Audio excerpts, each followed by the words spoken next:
Welcome to my channel guys. आज हम forex के बारे में सब कुछ जानने वाले हैं। सब कुछ मतलब क्या? ये करेंसी कमोडिटी में आप ट्रेडिंग करना चाहते हो फॉरेक्स में, या फिर कोई स्टॉक होगा फॉरेक्स का, उसमें ट्रेडिंग करना चाहते हो, तो उसमें लाखों रुपए गंवाने से पहले अगर आप ये वीडियो देखोगे तो शायद आपके लाखों रुपए बच जाए। तो ये वीडियो प्योर एजुकेशनल पर्पज रहेगा। इसमें मुझे जितना नॉलेज है, जितना मैंने देखा है, ट्रेडिंग किया है, उसके रिलेटेड कुछ 8 से लेके 10 पॉइंट मैंने निकाला है। उस पॉइंट के ऊपर हम बात करेंगे।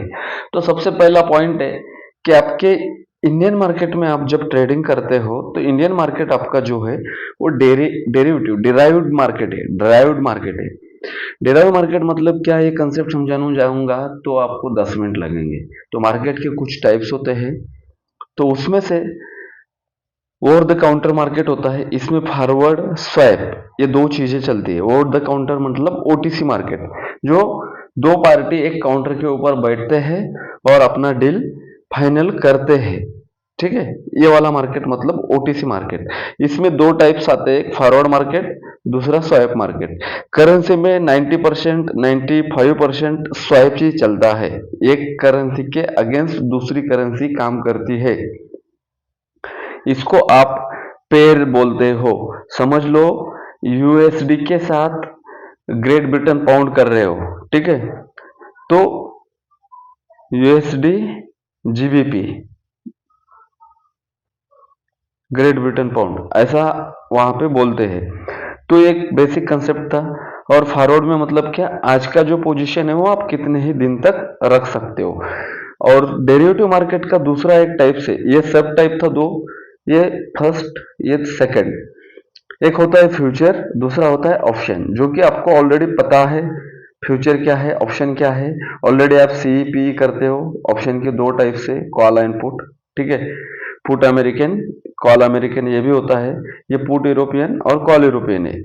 तो फ्यूचर में फ्यूचर की ट्रेडिंग होती है, वो इसके डेरिवेटिव का पार्ट जब मैं आपका कवर करूंगा इसमें समझा दूंगा। तो अभी ये ओटीसी का हमारा ये चल रहा है फॉरेक्स का। तो ओटीसी मतलब क्या, ओवर द काउंटर, ठीक है। तो अभी काउंटर पार्टी दोनों में से एक अगर भाग जाती है तो भी यहां पे रिस्क होता है। नेक्स्ट की पॉइंट पे आते हैं। नेचुरली की पॉइंट्स जो बनना चाहिए वो ये है, nature of the market. OTC जो मार्केट होता है ओवर द काउंटर, इसके डिटेल्स में हम जा रहे हैं। थोड़ा सा आपको समझना चाहिए कि क्यों रिस्की है फॉरेक्स ट्रेडिंग। ये सेंट्रलाइज नहीं होता है, डिसेंट्रलाइज होता है। और एक्सचेंज पे जो ट्रेडिंग करते हैं, एक्सचेंज यानी क्या, एक वीडियो बना चुका है मैंने, वहां पे जाके आप देख सकते हो। तो फिर भी मैं यहाँ पे बता देता हूँ। जैसे एनएससी है आपका, बीएससी है, इसको बोलते हैं एक्सचेंज। और इनके दोनों के ऊपर कौन है, सेबी है, ठीक है। तो सेबी इन दोनों को क्या कर रहा है, रेगुलेट कर रहा है। तो वैसा ओटीसी मार्केट में नहीं होता है। डेरिवेटिव एक्सचेंज मार्केट में सेंट्रलाइज होता है, और ये फॉरेक्स जो है डिसेंट्रलाइज मार्केट है। Nature of contract, tailored, customize, यहाँ पे डिजाइन कर सकते हैं हम, लॉट साइड भी डिजाइन कर सकते हैं। ब्रोकिंग फर्म अगर किसी को लेना है तो ज्यादा कुछ पैसे लेने की जरूरत नहीं। एक कोई आईटी वाला पकड़ लो, ऐप बनाने वाला, और अपना ब्रोकिंग फर्म स्टार्ट कर दो, ठीक है। ये वाला है टेलर, मतलब हम मेड कर सकते हैं। यहाँ पे क्या होता है, स्टैंडर्ड होते हैं। जैसे कि अगर आप निफ्टी 50 का अगर देखोगे, पहले 50 था, अभी 25 है लॉट साइज, स्टैंडर्ड है। इसमें आप कम भी नहीं कर सकते हो, ज्यादा भी नहीं कर सकते हो। इसमें क्या है, पिप्स होते हैं, पिप्स के अकॉर्डिंग आप अपना लोगों को कस्टमाइज करके दे सकते हो फॉरेक्स में। रेगुलेशन का है, यहाँ पे क्या लिखा है, नॉट रेगुलेटेड, मतलब यहाँ पे कोई रेगुलेशन नहीं है। जिसकी लाठी उसकी भैंस। हाईली रेगुलेटेड, एक्सचेंज में क्या है, हाईली रेगुलेटेड। रेगुलेट कौन कर रहा है इंडिया में, सेबी। इसके अंदर कौन है, एनएससी एंड बीएससी। समझ गए। अगर आपका पैसे में कुछ हेरा फेरी लगती है, कोई स्टॉक या फिर कोई कॉन्ट्रैक्ट आपने 1 रुपए कम में बाय किया था, 1 रुपए ज्यादा में दिखा रहा है, तो आप इसकी कंप्लेन कर सकते हो। इनको आपको आंसर देना कंपलसरी है 24 आवर्स के अंदर। अगर नहीं दे रहा है तो मुझे मेरे पास वो मेल भेज दो, हम दोनों मिलकर कंप्लेन करेंगे, बहुत सारा पैसा मिलता है, ठीक है। क्योंकि सेबी ने उस तरीके से रूल भी बनाया। काउंटर पार्टी रिस्क है क्या, इसमें हाई रिस्क है, क्योंकि ये ओटीसी मार्केट है भाई लोग, क्योंकि ये काउंटर पे ही चल रहा है। काउंटर मतलब क्या, समझ लो XYZ पर्सन है, वो एबीसी पर्सन है, एबीसी पर्सन ने XYZ पर्सन के साथ 100 रुपए का एक एग्रीमेंट किया है, एबीसी पर्सन भाग गए, XYZ पर्सन वो एग्रीमेंट को लेके क्या करेगा, कहां पे जाएगा। सर कानूनी हम लड़ाई लड़ सकते, भाई किसके साथ लड़ोगे, जो भी रेगुलेटरी अथॉरिटी हो इंडिया के बाहर है। इंडियन गवर्नमेंट ने, इंडियन कॉन्स्टिट्यूट ने, आरबीआई ने सीधा बोल दिया है कि हमें इससे कुछ लेना देना है ही नहीं। तो आप बताओ किसके साथ कंप्लेन करोगे। तो ये काउंटर पार्टी रिस्क जो है यहाँ पे हाई है। यहाँ पे काउंटर पार्टी रिस्क है ही नहीं, क्योंकि आप अगर कोई कॉन्ट्रैक्ट बाय करते हो या फिर सेल करते हो, समझ लो फ्यूचर या ऑप्शन का कोई कॉन्ट्रैक्ट आप 100 रुपए का बाय या सेल कर रहे हो, ऑप्शन का 2500 रुपए आपके यहाँ पे वो ले ही रहे एक्सचेंज, तो आप सामने वाले के लिए भी रिस्क नहीं है और आपके लिए भी रिस्क नहीं। तो ये चीज है एक्सचेंज ट्रेडेड में और ओटीसी में, समझ गए। लिक्विडिटी बोला जाता है फॉरेक्स में कि जितने भी ब्रोकर है टॉप 10 टॉप 20 में दिखा दूंगा, वो सब उनकी रिस्पॉन्सिबिलिटी है लिक्विडिटी प्रोवाइड करना। तो अलग अलग ऑफर निकालते हैं, यहाँ पे भाई लिक्विडिटी के लिए ऑफर निकालने की कोई जरूरत है नहीं, पूरा रेगुलेटेड मार्केट है, तो हाई लिक्विडिटी आपको मिल जाएगी। आप बताओ 100.50 पे अगर आप एसएल लगाते हो या फिर टारगेट ऑर्डर लगाते हो, तो 100.50 पे आके आपका ऑर्डर एग्जीक्यूट हो जाता है। यहाँ पे ऐसा नहीं, यहाँ पे 100.50 लगाते हो तो नहीं लेगा वो, 101 पे जाने के बाद लेगा। इसको पिप्स में काउंट करके बोलते हैं वो लोग, ठीक है। तो ये बेसिक डिफरेंस था, इस तरीके से रिस्क होता है। तो अभी हम आते हैं कि 20% लोग यहाँ पे कैसे प्रॉफिटेबल होते हैं। इस पॉइंट पे 20% लोग जो प्रॉफिटेबल हो रहे हैं यहाँ पे, 20% लोग जो प्रॉफिटेबल हो रहे हैं यहाँ पे, वो प्रोफेशनल्स है गाइस। उन्होंने सीखने के लिए अपना पूरा वक्त दिया है, उन्होंने डिसिप्लिन मेंटेन किया है, जो कि आपका price action and currency and commodity का सबसे बड़ा जो पॉइंट्स होता है, आपको उस करेंसी का फंडामेंटल पता होना चाहिए। मैं बना दूंगा एक बार वीडियो, यहाँ पे मैं आपको बताना चाहता हूँ कि अगर आप चले जाते हो यहाँ पे किसमें कि फॉरेक्स में जाना चाहते हो, तो आपके लिए कौन सी तैयारी करना चाहिए। और डिसिप्लिन फंडामेंटल मतलब क्या, जियो पॉलिटिकल न्यूज, किसी भी देश की करेंसी रहे गाइस, एक दिन में 20 रुपए गिरने जाएगी। अगर हमारा 100 रुपए में चल रहा है, तो एक दिन में वो डॉलर के मुकाबले 90 रुपीज पे हम लेके नहीं आ सकते ना। तो ये होता है, राइट। $1 हमें खरीदने के लिए हमें 100 रुपए देना पड़ता है, तो एक दिन में वो 90 रुपीज पे नहीं आ जाएगा ना गाइस। तो ये चीज होता है, तो उस करेंसी का वो फंडामेंटल हो गया।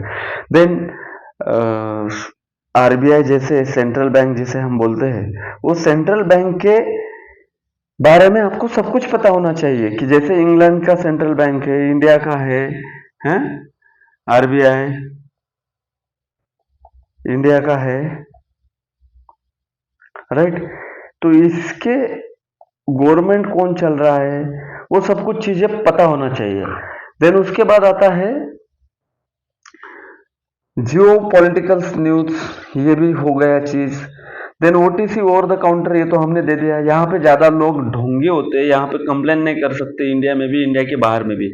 और ब्रोकर्स जो होते हैं, फंड मैनेजर ब्रोकर, जिनको आप पैसे भेज रहे हो आपके अकाउंट के थ्रू फंड मैनेजर को, ठीक है, वो डेफिनेटली भाग भी तो सकते हैं। देखो गाइस, मैं एक बात बोलना नहीं चाहता, लेकिन आप इसको लाइटली लेना। प्रॉपर्टी के लिए अपने इंडिया में या फिर किसी भी देश में कितने झगड़े होते हैं, तो आप किसी को पैसे भेज रहे हो, वो अगर भाग जाता है समझ लो किसी के भरोसे आप पैसे भेज रहे हो कि सर मैं उससे मिल चुका हूँ, वो ब्रोकर बहुत अच्छा है, ट्रस्टेबल है, अपने इंडिया का है, मैं मिल चुका हूँ। भाई आप क्या कर लो, एक ब्लैंक चेक ले लो उससे, अगर करना भी चाहते हो तो ब्लैंक चेक ले लो। क्योंकि ब्लैंक चेक पे डेट भी मत डालने के लिए बोलो, सिर्फ सिग्नेचर करके रखो। अगर 10 लाख रुपए दे का अगर आप चेक ले रहे हो तो समझ लो आपने अगर 20 लाख रुपए प्रॉफिट किया है तो आप उसके ऊपर 20 लाख रुपीज डाल के आप अपना क्या कर सकते हो, सेफ साइड में खेल सकते हो। अगर करना भी चाहते हो तो ब्लैंक चेक लेना चाहिए। देन नेक्स्ट पॉइंट रहेगा, थर्ड पॉइंट आपका, ये जो आप करना चाहते हो, इंडियन मार्केट ट्रेडिंग हो या फिर फॉरेक्स मार्केट ट्रेडिंग हो, कभी भी बोरो मनी लेके मत करना, ठीक है? लोन पे पैसा लेके मत करना, क्योंकि प्रेशर रहेगा माइंड के ऊपर तो आप ढंग से काम नहीं कर सकोगे, ठीक है? तो ये चीज कभी मत करना। फोर्थ पॉइंट पे हम आ जाते हैं, एक्सपेक्टेशन। फोर्थ पॉइंट, मार्केट में पैसा है, आपको लोग करोड़ों रुपए दिखाएंगे, लाखों रुपए आपको प्रॉफिट दिखाएंगे, लेकिन लाखों के बदले में करोड़ों गवाहियां कभी दिखाते ही नहीं है। तो आपके जो एक्सपेक्टेशन होना चाहिए ना मार्केट से, एक्सपेक्टेशन, आज समझ लो आपने 1 लाख रुपए का ट्रेड लिया है, हाँ, उसमें आपको $200 मिल गए हैं, तो उसको विड्रॉ करना चाहिए, हाँ, और उसको घर लेके जाना चाहिए। रिटर्न ऑन इंटरेस्ट ROI और आपका एक्सपेक्टेशन मार्केट को लेके 2% जितना पैसा आप लगा रहे हो, 3% आपका जो भी स्किल है, जो भी स्ट्रेटजी है, उसके ऊपर आपको बराबर काम करना चाहिए। देन आता है आपका सबसे बड़ा, जो इंडियन मार्केट में भी आपके काम पे आ जाए, फिफ्थ पॉइंट, ग्रीडीनेस। ग्रीडी, ये जो फॉरेक्स मार्केट है ना गाइस, समझ लो आपका स्टॉक मार्केट का साइज ये है तो फॉरेक्स मार्केट का साइज ये है, ठीक है? इसके ऊपर मेरा पूरा PPT है, उसके लिए अलग से एक लेक्चर बनेगा 2 घंटे का। तो ग्रीडीनेस, ग्रीड कम रखना चाहिए और लेजी नहीं होना चाहिए। फॉरेक्स मार्केट का साइज ये है, तो इसमें आपको अपडेटेड रहना चाहिए। को पता नहीं कौन से देश में कौन सा न्यूज चल रहा है, राइट? मंथली ROI कितना रखना चाहिए आपको? 10% मैक्सिमम, ये फॉरेक्स का कुछ रिसर्च बोलता है। लेकिन आजकल लोग इंडिया में मंथली 20%, 30%, आपके 30 लाख रुपए दे दो सर, हम 30% ROI देंगे, ऐसा बोल के मार्केट में घूम रहे हैं। और 6-7 महीने के बाद न्यूज आती है कि इसने ये फ्रॉड किया है, वो फ्रॉड किया है। अनबिलीवेबल इनकम किसी भी मार्केट में नहीं है।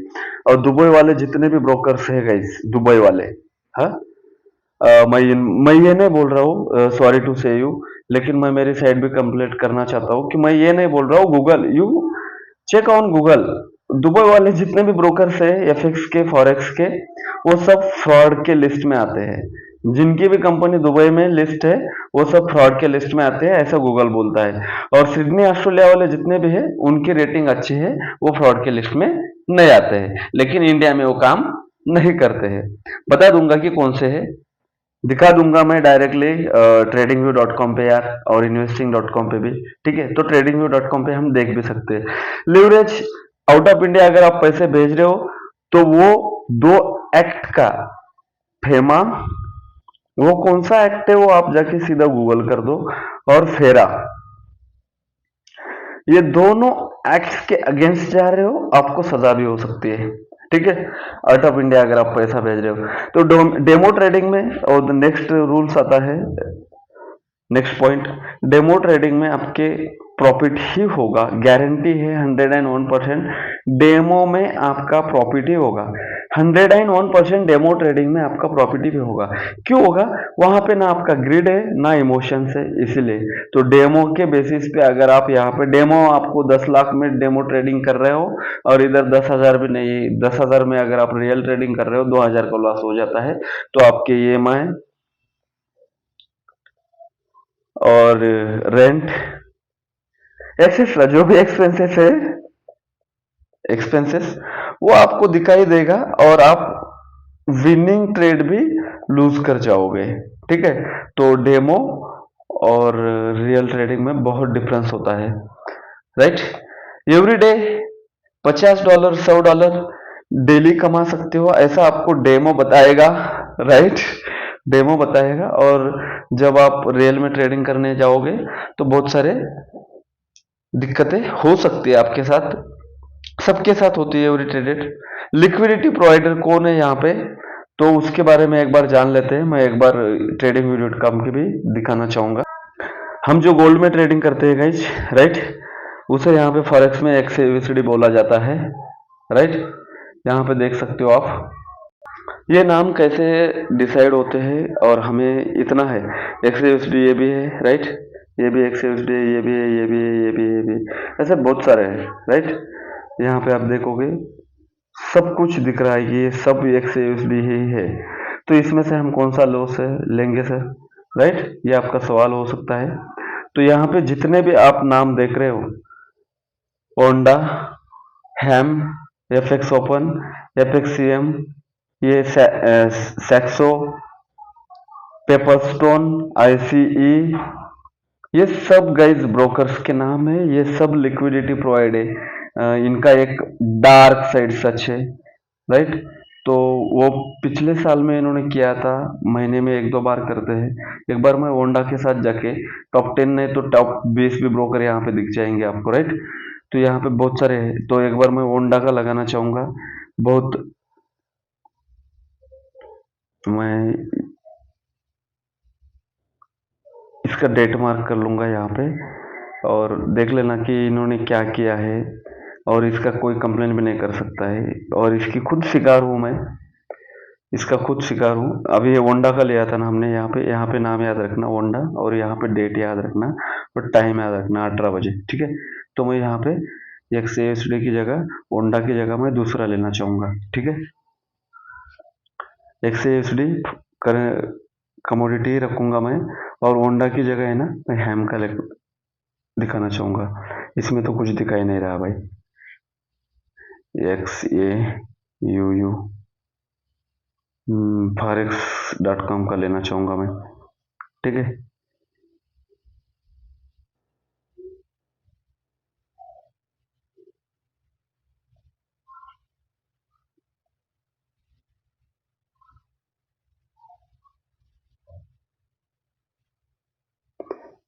यू कैन सी गाइस, इसका हाई क्या था और इसका लो क्या है। 2306 लो है, 2326 हाई है, और इतना बड़ा कैंडल बना है या नहीं, हाँ। ये किस ब्रोकर के थ्रू अलग अलग भी हो सकता है। यहाँ पे इन्होंने लिक्विडिटी स्वाइप किया है, यहाँ पे भी लिक्विडिटी स्वाइप किया है। तो इस तरीके का कैंडल कमोडिटी में तो गोल्ड के बनना थोड़ा सा लिक्विडिटी के टाइम पे ये मूवमेंट आते हैं। ओंडा में भी देखते हैं हम एक बार, सब तरफ अगर एक बार यही सब चीजें आ रही है तो बिल्कुल सही है। अगर ये सब चीजें नहीं आ रही है, ये देख रहे हो, देख रहे हो मैं क्या बोल रहा था। तो अभी ये चीजें चलती रहती है गाइस, इसमें तो करना है या ट्रेडिंग नहीं करना है वो टोटली आपका डिसीजन रहेगा, लेकिन सच बताना मेरा काम है, राइट। सच बताना मेरा काम है। ये देख रहे हो, तो इस तरीके की चीजें चलती है गाइस, किसी में बनता है किसी में नहीं बनता है। तो वीडियो कैसा लगा ये बता देना। एसएल हंटिंग बोलते हैं इसको, लिक्विडिटी स्वैप बोलते हैं हम प्रोफेशनल लैंग्वेज में, एसएल हंटिंग भी बोलते हैं, लिक्विडिटी हंट बोलते हैं। क्रिप्टो में या फिर इसमें मैनिपुलेशन बहुत होता है, क्योंकि इसकी कोई कंप्लेन नहीं कर सकते हो गाइस, इसलिए तो लॉस वाले ट्रेड कोई नहीं दिखाता है, प्रॉफिट वाले दिखाता है। तो आज हमने क्या क्या सीखा गाइस, ये एक बार रिकैप कर लेते हैं। आज हमने लाखों रुपए जाने से पहले कुछ वीडियो देखना चाहिए आपको, तो ये वीडियो था। दूसरा था OTC है तो इसका अनरेगुलाइज है, डिसेंट्रलाइज मार्केट है, ढोंगी लोग ज्यादा होते हैं, और दिखाते कुछ ही करते हैं। फंड मैनेजर भाग भी सकते हैं। बारो लेके नहीं करना चाहिए, ग्रीडीनेस नहीं होना चाहिए, और लिवरेज की गारंटी कोई है नहीं, नो गारंटी है। जो कुछ भी आप कर रहे हो, लिवरेज लेके कर रहे हो या फिर बारो लेके कर रहे हो, तो प्रेशर रहता है। एक्सपेक्टेशन सही रखना चाहिए। दिन का 2% 1% आप जो भी निकाल सकते हो, as per your skill, as per your strategy. किसी के स्ट्रेटजी के ऊपर बिलीव नहीं करना चाहिए। खुद को बिल्डअप करना चाहिए, खुद को प्रूव करना चाहिए मार्केट के एक्सपेक्टेशन के अनुसार, आपके एक्सपेक्टेशन आपके फंड के अनुसार। फेमा और फेरा देखा हमने, फेमा और फेरा, राइट। तो उसको एक बार गूगल पे चेक कर लेना। डेमो ट्रेडिंग में आपका कभी लॉस नहीं होगा। रियल ट्रेडिंग में आपका सिर्फ 20% 10% ही आपका प्रॉफिट हो सकता है। ये भी हमने एक्सप्लेन किया है। प्रॉफिट वाले ट्रेड जल्दी क्लोज कर देंगे आप, और लॉस वाले को आप क्या करोगे, होल्ड करोगे। लॉस को होल्ड करोगे, प्रॉफिट को है ना निकाल दोगे। तो ये भी एक आपके साथ दिक्कत हो सकता है। ये एक पॉइंट रह गया था, ब्रोकर दिखाया मैंने। तो ये सब चीजें हैं। ठीक है, वीडियो अच्छा लगा तो लाइक कर देना। कुछ कमेंट्स है तो आपको वो सवाल पूछना है, और ये क्वेश्चंस मेरा रहेगा कि what is the answer of this सवाल। उत्तर क्या है, उत्तर क्या है, क्या है। नेक्स्ट वीडियो मुझे अगर कमेंट्स आते हैं, इसका आंसर आता है तो आप बता देना। फॉरेक्स यही है, क्वेश्चन भी यही है फॉरेक्स, और आंसर भी यही है। तो उत्तर क्या है, उत्तर क्या है, यही इसी में फॉरेक्स छुपा हुआ है। करना है नहीं करना है आपका डिसीजन है। मैं करता हूँ क्या, हाँ मैं एक्शन इसमें करता हूँ, इससे ज्यादा कुछ मैं नहीं करता। 2,000 रुपए के ऊपर नहीं डालता मैं, 5,000 2,000 5,000 के बीच में, और कुछ ही डॉलर मैं लेके भाग जाता हूँ, क्योंकि इसका कोई भरोसा नहीं। अगर ज्यादा प्रॉफिट किया तो आपको देगा कौन। ठीक है, तो मिलते हैं नेक्स्ट कंटेंट के साथ। ठीक है गाइस, वीडियो अच्छा लगा तो लाइक कर देना, शेयर कर देना, और चैनल के साथ जुड़े रहना। रिस्क कम रखिए, रिवॉर्ड ज़्यादा रखिए। कोई भी इलीगल एक्टिविटी मत करना गाइस, फंस जाओगे। Thank you so much guys, video देखने के लिए बहुत बहुत धन्यवाद।